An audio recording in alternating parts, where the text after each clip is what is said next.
ఈరోజు ఈ రైతు కమిటీ ఆధ్వర్యం లోపల రైతు ధర్నాకు పిలుపునిచ్చాం.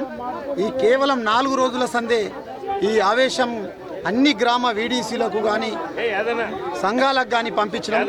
మేము 5,000 మందితోని స్టార్ట్ చేద్దామని అనుకున్నాం ఈరోజు ఫస్ట్.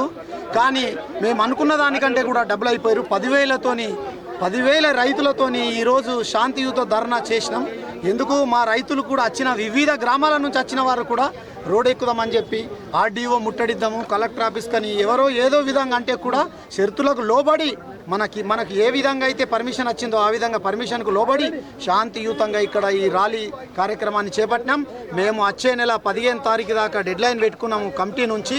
వచ్చే నెల 15 తర్వాత గిట్లా మీరు సకాలంలో రుణమాఫీ చేయకుంటే 7,500 రైతు భరోసా ఇస్తా అన్నది ఇయ్యకుంటే మాత్రం ప్రతి రైతుకు 500 ఏదైతే మీరు బోనస్ ఇస్తామన్నారో అది ఇయ్యకుంటే మాత్రం వచ్చే నెల 16 తారీఖున రైతు కార్యాచరణ కమిటీ నిర్ణయం మేరకు మేము తదుపరి కార్యాచరణ తీసుకుంటామని చెప్పి కూడా ఒక రైతు నాయకుడిగా ఈ అల్టిమేటం పెడుతున్నాం గవర్నమెంట్కు.